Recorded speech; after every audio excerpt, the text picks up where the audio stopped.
Hey everyone, welcome to Reverse Homesteading. It is summer here in Australia. I live in Melbourne in the suburbs and it was super hot yesterday, 41 degrees centigrade, and tomorrow it's going to be 42. It was going to be 42 yesterday, but it only got to 41. So I'm really hoping that it does the same tomorrow and doesn't get as hot as it's forecast.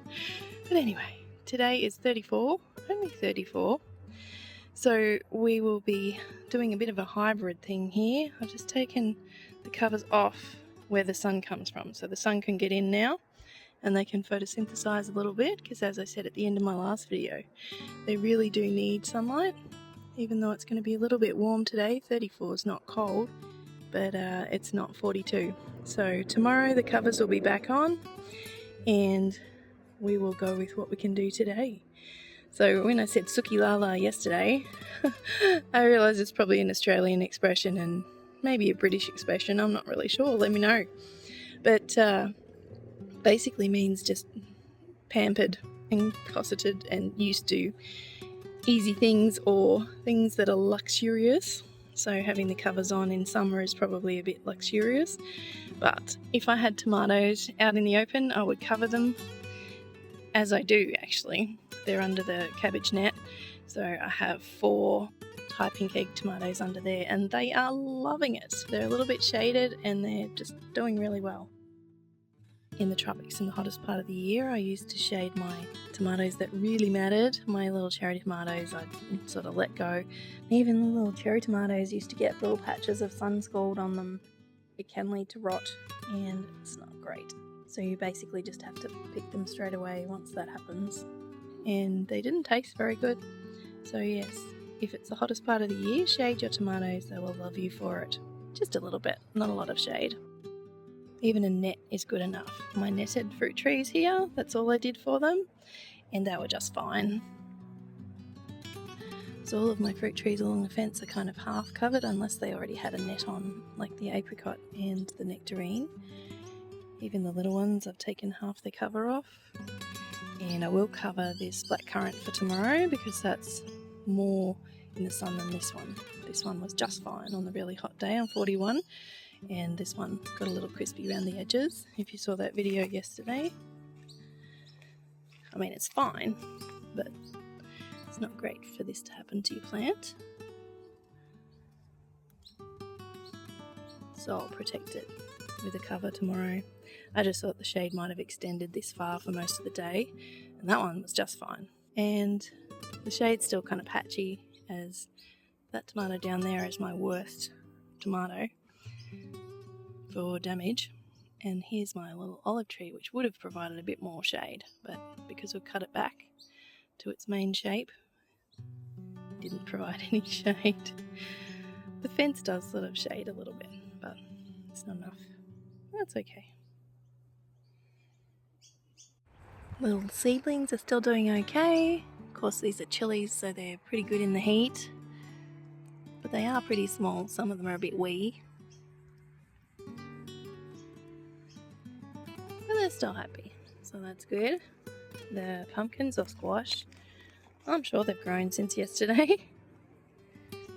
Everything's a darker green like it used to be in the tropics if we got a bunch of sun all of a sudden. So they're pretty happy. I was going to show you what happened with all the wind yesterday. This is new soil in the garden bed, so it's softer than usual, but yeah, you get these great big holes.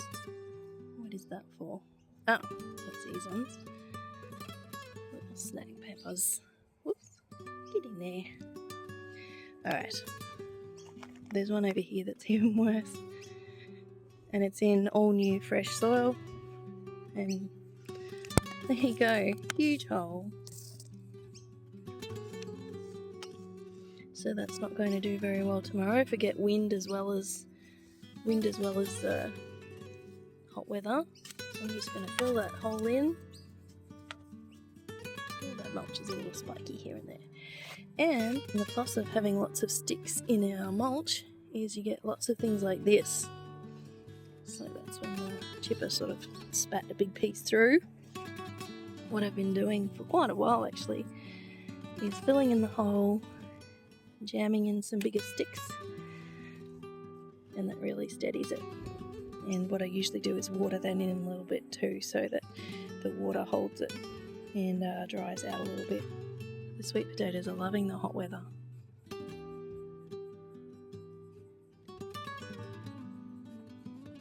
They're not long planted.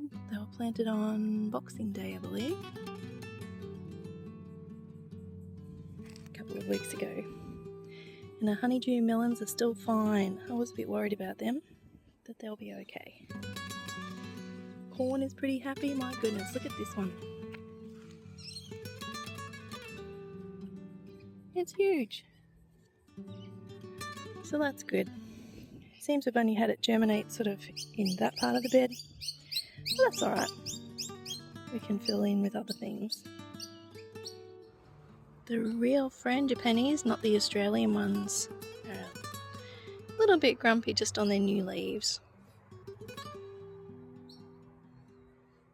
But that's okay. This one was under the cover, but I think it was on its way out anyway. So it just got a bit seared where the cover was touching it.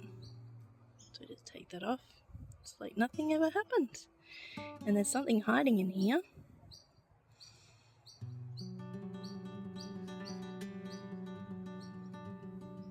Little caterpillars, so I'll get rid of those. Always good to have a look around your garden when you're watering or just in general. So I watered late yesterday. I would love to be planting some more seeds today, but I think it's just going to be too hot tomorrow to do a good job of keeping them watered tomorrow, or at least keeping them damp tomorrow. Maybe they'll be okay, but yeah, we shall see. But I hope you're having fun in your garden.